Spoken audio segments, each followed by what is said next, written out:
ladies and gentlemen, to Fan Appreciation Month here on Reaction and Review. Tonight, guys, I'm going to be covering a film from a director I've never had a chance to actually see anything of. Because, yeah, guys, tonight's film is from British film director Guy Ritchie, and I'm going to tell you, I've never seen any of his stuff. I've never seen the Sherlock Holmes movies, I've never seen Lock, Stock, and Two Smoking Barrels. I've seen nothing of his. But I've asked a lot of people what film should I start off with if I really want to see how Ritchie's work is. People usually give me two answers. One of them is Lock, Stock, and Two Smoking Barrels. The other one is tonight's film, which was made in 2000. The film is Snatch. Yeah, guys, I'm going to tell you, for probably about the last, 3 or 4 years, I've been really fascinated about this one, because I finally got to watch a trailer. I actually kind of sort of stumbled on a trailer. I think it actually was on a DVD I bought, and it was one of those trailers they have at the start of the disc. And I don't know why, but it kind of made the movie look like a crime comedy, and I've always sort of liked those, especially since the trailer was making the humor look ridiculously dark. And if you guys know, me, and if you've been watching this series, you know I love dark humor. I have always been really into that. But also, I've heard people tell me that this is a really intense crime thriller. So I don't know what in the hell to actually think, but I do have hopes, because again, the trailer looked fucking awesome. So yeah, I am gonna find out if this thing is any good. I'm going to see if this thing's going to have earned a spot on my DVD shelf. Well, actually, I just noticed this. Now, this thing came off of the Amazon wish list, and I'm not going to give the shout out yet, but apparently it was bought used, and it must have been bought from somebody who went to a video store that closed out, because even they have Snatch labeled, let me get that in there a bit closer, as a comedy. So yeah, I guess that this is going to feel a little bit more towards comedy, which is always good, because I love comedy. But hey, who knows? The only way to find out if this fucker is going to be any good is if I sit down and watch it. So, without further ado, it's time to kick back, relax, and check out Snatch. So, did Bricktop just say that he lets dogs lick out his ass? That is just beyond disgusting. Good God.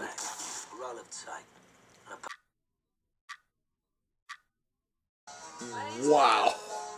So apparently Brad fucking Pitt not only is able to speak perfect fucking gibberish, but he also has one hell of a punch, too. That was rather fucking cool, man. You know, guys, I actually would just like to say right now, this movie really does have some of the wittiest writing I've seen in a long time. I'm loving this, man.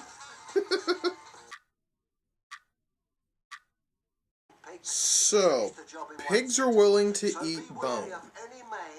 I did not know that. I didn't want to know that, but apparently now I do, that the best way to take care of a body is to cut it up and feed it to pigs. Learn something new every day. So their big plan is to scare them with replica guns that are full of blanks. Even though it'd probably be easy as shit for them to get actual guns and actual bullets and, you know, actually have to shoot people if need be. Well, the plus side is, at least the characters doing this are bumbling dipshits, so I can kind of buy it.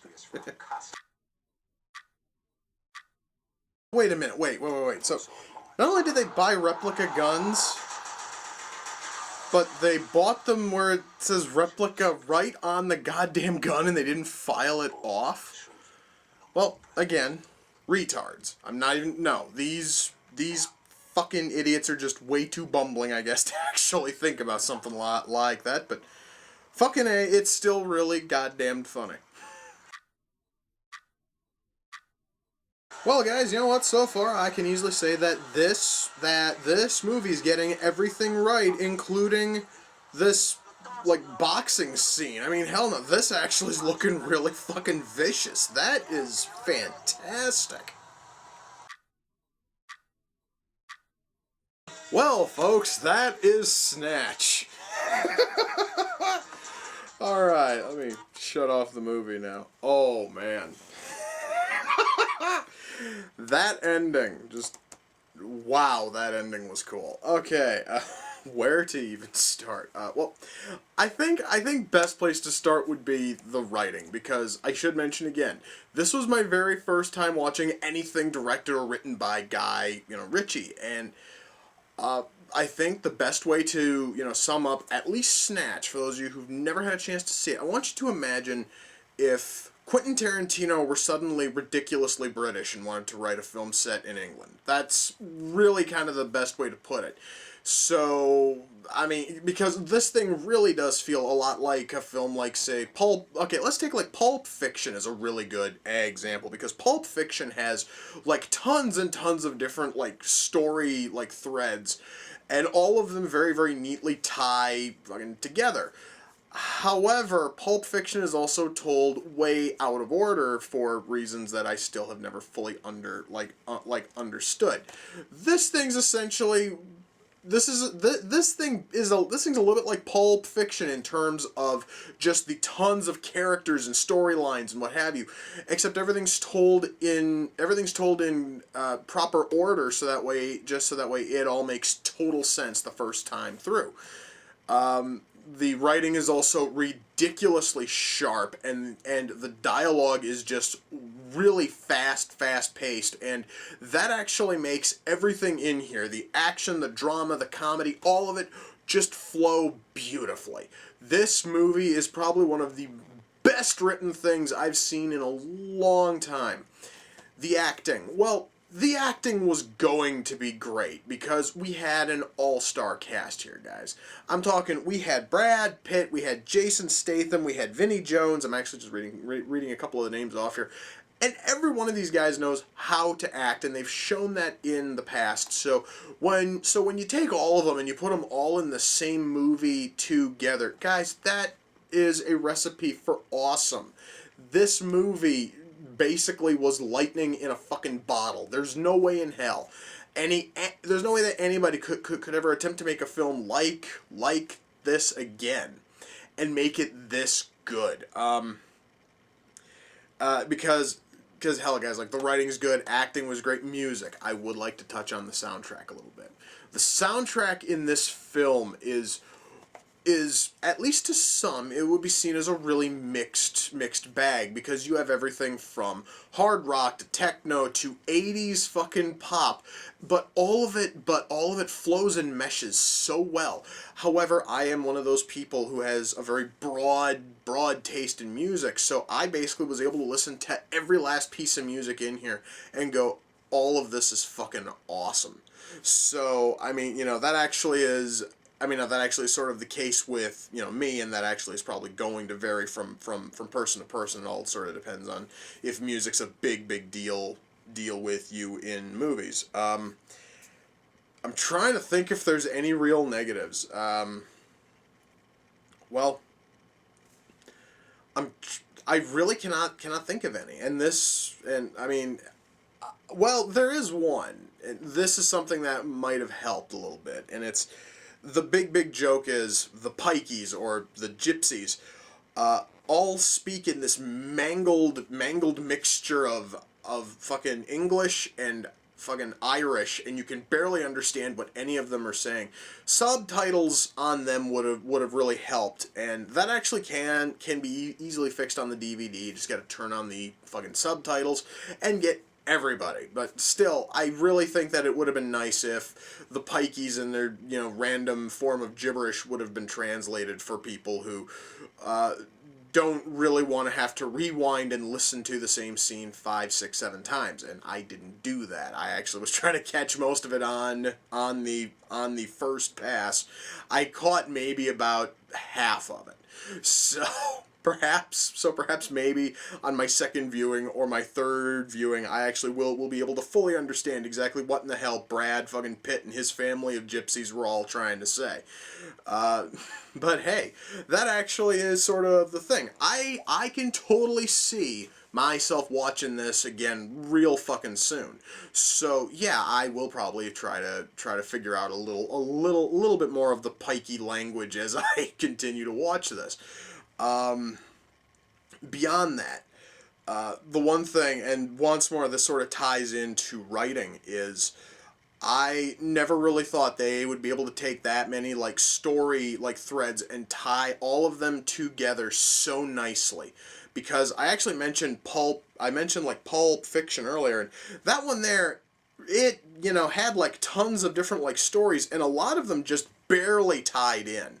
But this one here, everything actually ties up so well, and everything goes together perfectly, where every single character shares a scene with every other character. I mean, it's like you pretty much will see everybody share, or well, correct, you'll see almost everybody share a scene together, because everybody is kind of vital in this bizarre like caper story. And once more, I would like to, and I'm still going to stick on writing because, well, I cannot heap enough praise on this fucking writing. The humor. Once more, I watched the trailer for it. The humor seemed a little bit dark.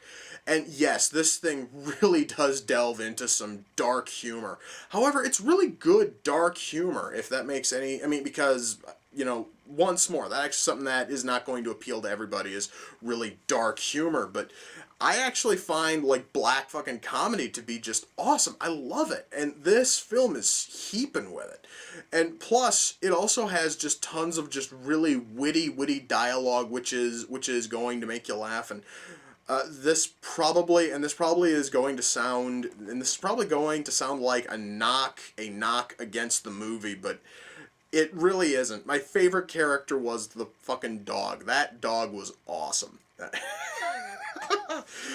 So yeah, guys. I mean, now normally when somebody says that your best character is a fucking dog who is really kind of sort of a fucking, like afterthought for most of the movie.